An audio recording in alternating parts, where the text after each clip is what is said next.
Bienvenue, mesdames et messieurs, sur le plateau de cette émission aujourd'hui consacrée à la synécoculture, une forme d'agriculture qui devrait permettre une régénérescence de la diversité biologique au Burkina Faso. Nous en saurons davantage sur ce plateau avec le promoteur même de cette pratique, Dr Masatoshi Funabashi. Bienvenue sur ce plateau.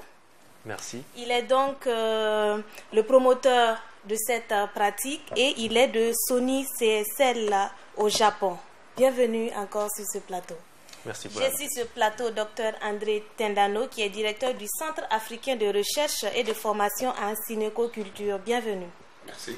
Et j'ai sur ce plateau Dr Patrice Zerbo qui est maître de recherche, maître de conférence plutôt, en ethnobotanique et ethnopharmacologie à l'université Ouaga 1 Joseph Kizerbo. Bienvenue sur ce plateau. Merci. Alors très rapidement, téléspectateurs, nous allons bien entendu demander à Dr Masatoshi de nous parler donc de cette pratique qui est la synécoculture. Oui, alors la synécoculture, il s'agit d'un nouveau système des techniques de production agricole, surtout maraîchère, qui rétablit en même temps la biodiversité. Donc à partir de l'endroit où on n'a rien, on peut créer une vaste forêt riche en biodiversité, mais tout en gardant la haute productivité. Donc la récupération de biodiversité et la production agricole très divers en produits. C'est ça le sujet de la synécoculture. Alors, docteur, au Burkina, il y a déjà plusieurs techniques agricoles qui sont déjà promues. Il s'agit bien entendu du zaï amélioré, des demi-lunes et même de l'agroécologie. Pourquoi avoir donc créé ou avoir décidé de promouvoir cette technologie? C'est une bonne question. En fait, en tant que chercheur, j'ai essayé d'analyser ce qui est déjà existant au niveau de l'agroécologie et de l'agriculture de conservation.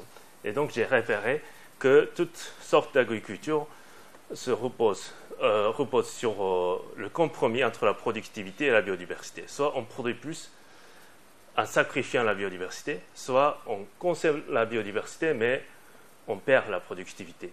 Et la synécoculture est conceptualisée pour aller au-delà. Donc, en même temps de reconstruire la biodiversité, mais bien sûr produire plus. Pas de sacrifice, ni écologique, ni économique, et gagner les deux. C'était ça le principe et la conception que je crois être une vraie fondation en même temps de l'agroécologie, mais qui est plus poussée et qui est plus concret, qui a plus d'appui technique sur ça.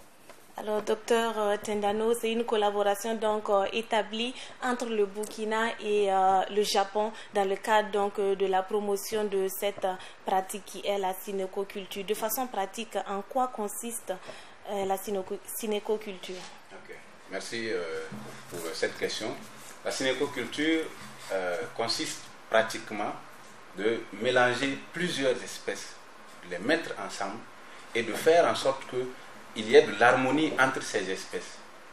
Une très grande variété des espèces et une très grande diversité de ces espèces-là, et faire en sorte que chaque espèce intervienne et interagisse avec les autres espèces et avec également son milieu, l'environnement et le sol, pour donner donc le résultat que nous arrivons à obtenir en termes de reconstruction de la biodiversité et aussi également en termes de productivité. Alors, nous en venons à Dr Zerbo. Vous êtes scientifique, chercheur. Comment appréciez-vous donc cette pratique et comment se fait la reconstitution des fonctions du sol, bien entendu, dans ce cas? Ok, bien merci madame pour cette question. En tant que scientifique et en tant qu'ethnobotaniste, nous, notre devoir, c'est de vérifier et de certifier, en tout cas par des études, et une méthodologie très pointue, une démarche, essayer de confirmer scientifiquement tout ce qui est dit de façon traditionnelle. C'est ça un peu l'ethnobotanisme. Et donc cette technique japonaise qui sévit, on a vu les résultats, mais nous, scientifiquement, on va essayer de reconstituer, de voir comment mieux expliquer. Est-ce que ça peut s'appliquer non seulement au-delà de la culture maraîchère, est-ce qu'on peut aussi appliquer à la culture, à l'agronomie, aux céréales qui nous intéressent?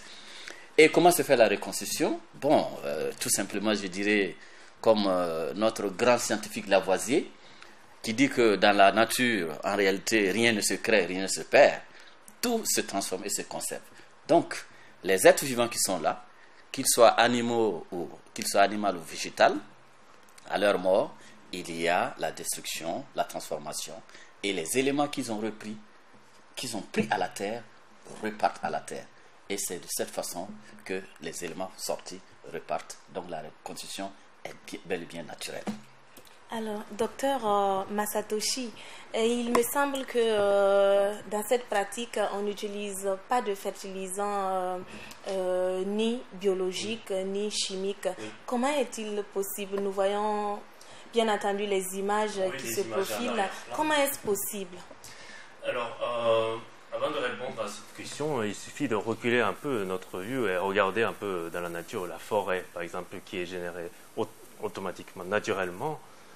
C'est pas grâce à notre fertilisant artificiel. Ce sont les plantes et les animaux qui s'entraident au cours de longs temps d'évolution qui ont conquéri le continent. Et c'est sur cette dynamique qu'on est fondé, notamment notre pratique de la synécoculture, c'est utiliser vraiment cette dynamique d'écosystème.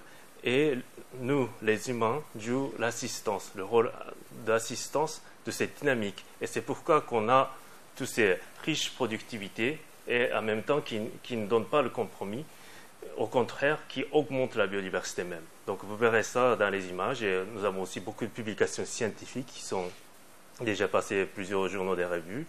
Nous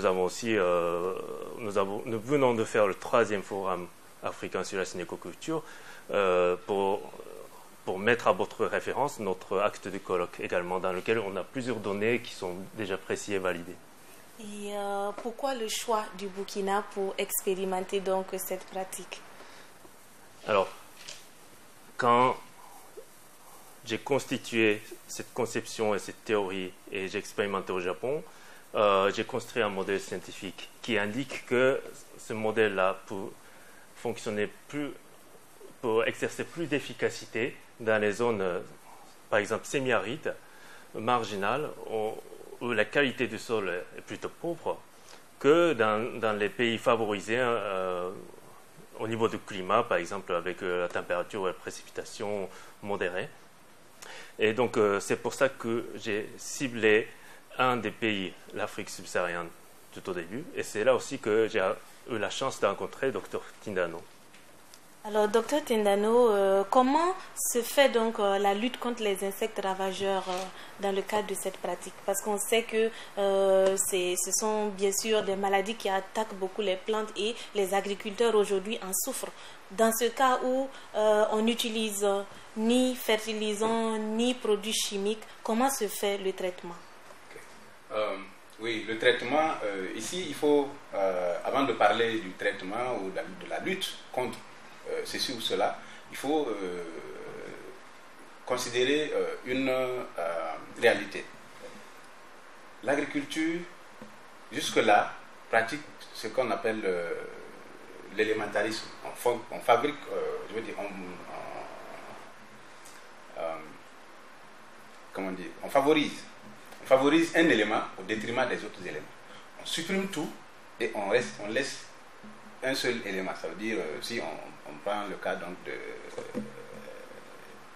l'oignon ou de la tomate, sur mon champ de tomates, je veux juste voir de la tomate. J'exclus tout le reste.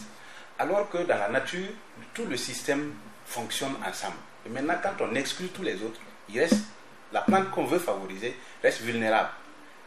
D'où maintenant le besoin donc d'ajouter des fertilisants ou de faire en sorte de lutter contre les insectes. En synécoculture, on laisse ce système-là, le fonctionnement naturel-là, à son état. Et on va même au-delà de cela. On ajoute des éléments. Donc, il y a plusieurs espèces qui évoluent ensemble dans le même environnement. Dans la mesure où tout le système fonctionne normalement, on ajoute des plantes qui ont donc des essences donc répulsives, comme on ajoute des oignons ou l'ail, ou des plantes comme ça, qui naturellement repoussent les insectes. Ou encore les insectes qui sont entre eux, les insectes qui mangent d'autres insectes, donc la régulation se fait tout naturellement. Est-ce à dire qu'il y a peu d'attaques dans ce cas, Dr Zerbo? Bien, on ne peut pas dire qu'il n'y a pas d'attaque. Il y a toujours des attaques, mais l'attaque est moindre puisque la compétition se fait, c'est la compétition naturelle. Je suis plus fort, alors je te détruis. C'est ça la loi de la nature. Donc c'est comme ça, on laisse la nature gérer sa nature elle-même. Alors, docteur Masatoshi, est-ce qu'agroécologie égale à synécoculture? Alors, ça implique beaucoup de choses dans l'agroécologie, en ce qui concerne la synécoculture, bien sûr. Mais ce n'est pas tout à fait pareil. Quand on dit l'agroécologie, on rassemble un peu trop de choses dans la boîte moitié noire. C'est-à-dire que si on n'utilise pas les substances chimiques, ça rentre aussi dans la pratique de l'agroécologie. Mais on a la pratique de, par exemple, dans l'agroécologie, on utilise encore les fertilisants, soit bio, soit d'autres provenances, dites organiques, etc. Mais dans la synécoculture, on essaie de supprimer le maximum des travaux humains parce que c'est ça qui bloque en fait le fonctionnement sain d'écosystème même.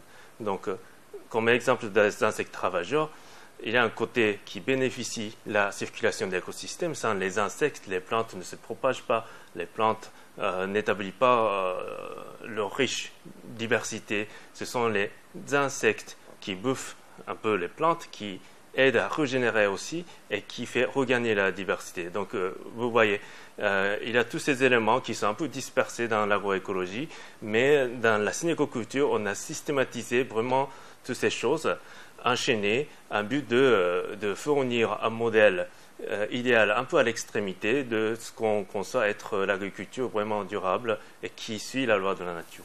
Alors, docteur Tendano, depuis quelques années, vous avez la chance donc d'expérimenter cette pratique dans quelques régions du Burkina. Quels sont donc les risques liés à cette pratique? Ok, en termes de risques, il n'y a pas ou peu de risques. Le seul risque que je peux voir, c'est la maîtrise de la technologie. C'est la difficulté plutôt, je ne vois pas ça comme un risque, mais la difficulté de maîtrise de la technologie par les producteurs. Parce qu'il faut faire en sorte d'associer les plantes, et l'association ne se fait pas n'importe comment. Il faut savoir choisir les plantes en fonction de leur interaction symbiotique et tout. Ça, c'est une des difficultés majeures. Mais en termes de risque, il n'y a pas de risque chimique ou de risque sanitaire pour les humains comme pour les animaux. Et comment vous remédiez à cela? Est-ce qu'il y a des sessions de formation, bien sûr, au bénéfice des agriculteurs? Oui, enfin, nous avons, c'est justement la raison pour laquelle nous venons de tenir le 3e forum. Nous avons l'organisation des forums s'inscrit donc dans le cadre donc de la préparation à la diffusion, à la vulgarisation. Et nous avons aussi à FADA un centre de formation qui forme des techniciens de niveau ATA, agent technique d'agriculture, et de TSA, technicien supérieur d'agriculture. Et parmi ces recrues de notre centre-là, nous avons une bonne partie des modules qui est consacré à la synécoculture. Ainsi, à leur sortie, nous avons un bon potentiel donc, de diffuseurs. Docteur Zerbo, je le disais en introduction, la synécoculture devrait donc permettre une régénérescence de la diversité biologique et une production optimum. Alors, quels sont les impacts économiques possibles de cette pratique? Comme l'a dit le promoteur, ici, on cherche d'abord à ce que beaucoup de personnes puissent connaître d'abord la technique. C'est ça la difficulté. Et on a vu, puisqu'il n'y a pas d'apport d'intrants extérieurs, logiquement, ça devait revenir moins cher, logiquement. et nous travaillons pour le démontrer. D'où vraiment la formation. Et quand les premiers vont sortir, seront sur le terrain, je pense qu'ils seront des expériences, des modèles ou des témoins vivants pour nous dire que vraiment ça apporte beaucoup au Burkina. Alors, docteur Massa Toshi, aujourd'hui, si plusieurs agriculteurs se lancent dans cette pratique, est-ce que vous, à votre niveau, dans le cadre donc de la promotion de cette technologie, est-ce que vous avez prévu développer un marché local pour l'écoulement des produits? Oui, c'est surtout avec les marchés locaux qu'on essaye de travailler parce que non seulement pour l'autosuffisance alimentaire, pour établir l'économie saine locale, on a besoin de production, produire localement et consommer localement. Et c'est sur ce réseau entre les producteurs et consommateurs locaux, donc le réseau pair à pair, que la cinécoculture s'appuie. Et c'est sur ça que notre activité peut être répliquée dans d'autres endroits que notre premier ferme pilote. Et par notre spéculation, disons, à la base de notre résultat obtenu, si on arrive à cultiver le terrain avec la cinécoculture au niveau de 7000 hectares, qui peut créer 140 000 personnes travaillant dans cette culture, au niveau de salaire obtenu par la vente des produits, ça correspond de garantir le minimum de salaire pour la vie à Ouagadougou, donc pour les argents pour s'acheter de la nourriture, pour les vêtements, pour payer le logement, etc., à la totalité de la population de Burkina Faso. Donc ça veut dire juste 7000 hectares d'expansion de pratiques va avoir l'impact majeur économique dans ce pays, possiblement éradiquer totalement la pauvreté de cette région. Est-ce qu'on peut également espérer conquérir un marché extérieur avec ces produits? C'est une bonne question et je trouve qu'il y a un grand potentiel dans l'agriculture en Afrique. Déjà, les produits majeurs comme le cacao et le café, c'est produit vraiment exclusivement en Afrique. On n'a pas encore eu le système de production qui s'est basé dans la chaîne locale déjà et donc qui passe le système de qualification et de standards qui est fait de manière localement, sans passer par exemple dans les pays européens, et qui va s'attaquer ensuite le marché international. Je trouve que c'est une stratégie vraiment concevable à la base de la cinécoculture, donc à la base de diversité, et tout en garantissant notre productivité locale, mais avoir les produits de qualité qui est aussi fort et compétitif dans le marché au niveau global. Alors, docteur Tendano, est-ce que cette pratique est rentable? Et qui sont vos clients, puisque vous pratiquez déjà? Oui. Est-ce que cette pratique est rentable? La réponse est oui, avec un grand oui. Parce que nous avons obtenu vraiment des résultats inespérés. C'est aller au-delà de ce que nous attendons, ce à quoi nous nous attendions. Qui sont nos clients? Pour le moment, notre ferme pilote qui se trouve dans la région de l'Est, nous avons la chance d'avoir une communauté d'expatriés auxquels nous vendons ces produits au prix bio. Pour le moment, ce sont nos clients, nos principaux clients, en plus de l'ambassade du Japon qui nous en achète aussi. Mais nous comptons, comme l'a dit Dr Funabashi, nous comptons développer le marché international, enfin le marché national d'abord, avant donc de nous étendre au marché international. Docteur Zerbo, dans le cadre donc de cette collaboration et de la promotion donc de la cinécoculture, il y a des étudiants qui bénéficient déjà de formation Bac+2 licence et vous envisagez bien sûr une formation en master et même des thèses en cinécoculture. Quelles sont les ouvertures possibles pour ces étudiants qui s'intéressent à cette pratique? Ok, merci pour cette question. Je profite de remercier CSL vraiment pour son appui parce qu'il a déjà financé la formation d'un étudiant pour un doctorat qui va travailler vraiment sur la contribution de la synécoculture au Burkina Faso.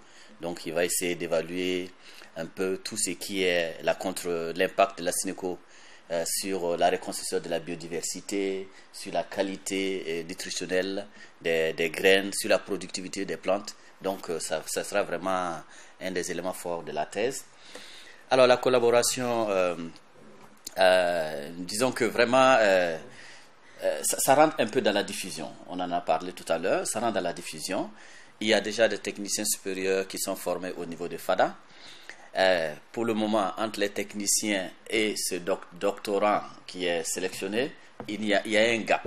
Et c'est ce gap qu'on a voulu, à travers cette idée de création de master. Et je crois que la convention entre le Centre africain de recherche et de formation en synécoculture et l'université de Ouagadougou qui est en voie de concrétisation de signature va dans cette optique de pouvoir intensifier la formation en synécoculture pour les bénéfices d'abord du Burkina Faso. Si je suis un étudiant, pourquoi me lancer dans cette formation? Alors, parce que justement, il faut la formation d'abord. Les premiers, on veut les former pour qu'ils montrent que c'est important. Alors, ce qui est sûr, après, ce que nous envisageons, c'est que normalement, avec cette formation, l'étudiant devait pouvoir se prendre en charge. Il devait aller en entrepreneuriat. Et pour cela, nous avons également parlé avec nos partenaires la création de projets qui va accompagner ces jeunes qui seront formés à s'installer à leur propre. Et bien sûr, et comme la formation fait intervenir plus d'un ministère, notamment le ministère, bien sûr notre ministère en charge de l'enseignement et de la formation et de la recherche, le ministère de l'Agriculture, avec qui le centre a déjà signé un partenariat, les ministères de l'Environnement. Alors, tous ces ministères pourront, disons, utiliser ces éléments qui seront formés en synécoculture. Donc, vous voyez que le champ est vaste. Ils ne vont pas chômer, madame. C'est encourageant.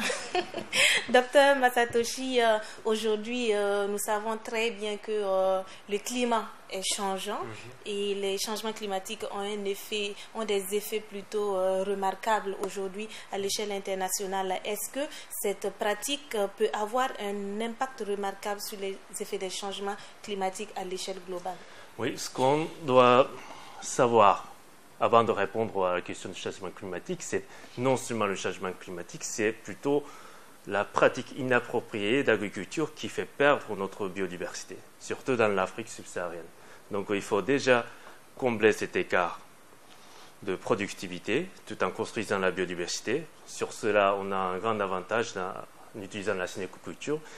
Et ensuite, sur la question de réponse au changement climatique, c'est un grand oui aussi, parce que ce qu'on a observé au Japon et aussi au Burkina Faso par l'expérience du Dr Tindano, c'est que même avec certaines variances qui sont amplifiées à cause du changement climatique, on arrive à garder, et même cette variance stimule la diversité dans notre champ de synécoculture et qui peut donner un grand moyen d'adaptation à toutes ces variétés de pluviométrie et de recul de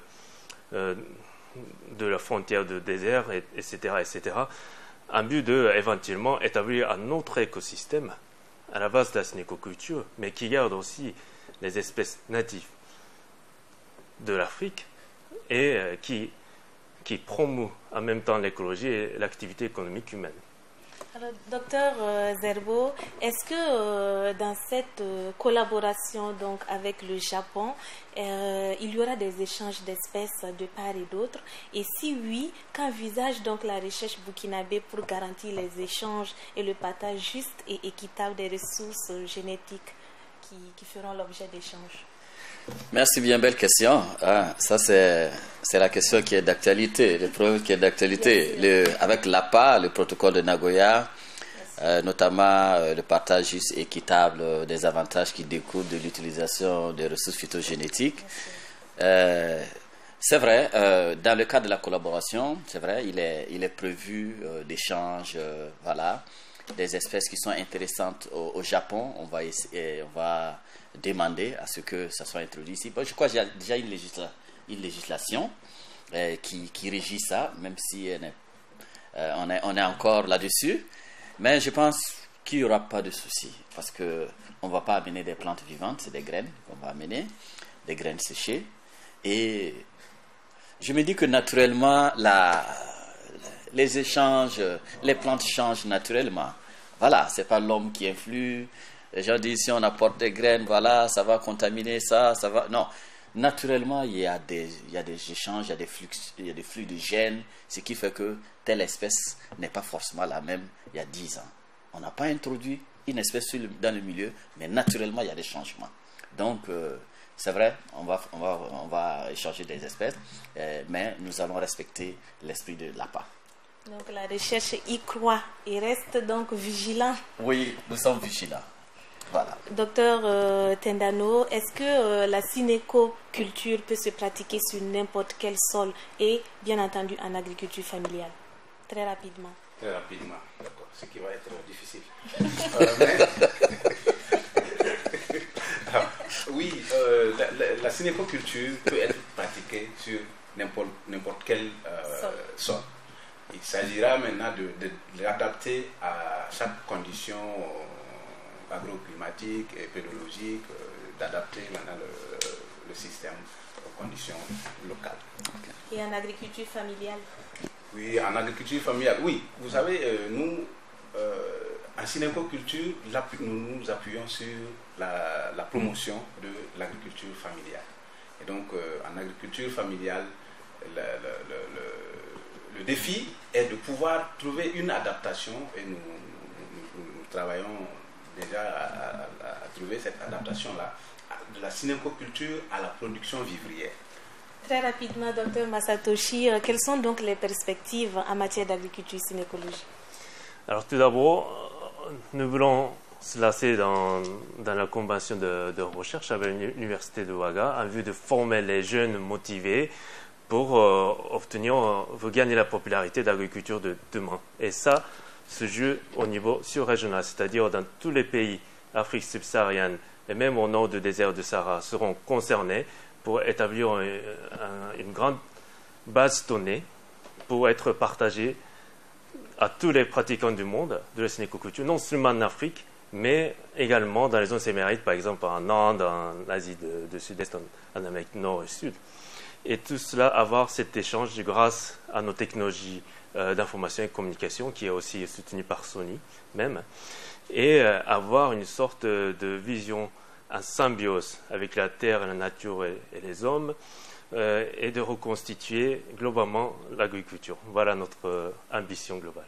Alors, merci Dr Masatoshi Funabashi de Sony CSL, qui est le promoteur donc, de cette pratique qui est la cinécoculture. Merci à vous d'être passé sur le plateau de Burkina Info et d'avoir permis aux téléspectateurs d'en savoir davantage sur cette pratique.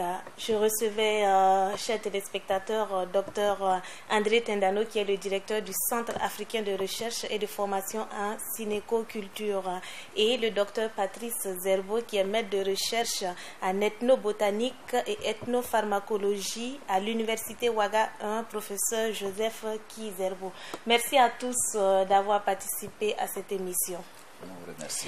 Alors, téléspectateurs, en matière d'environnement, il est clair que notre destin est commun et la responsabilité de préserver cet environnement est partagée. Rendez-vous très prochainement pour un autre numéro de votre émission alternative. Au revoir.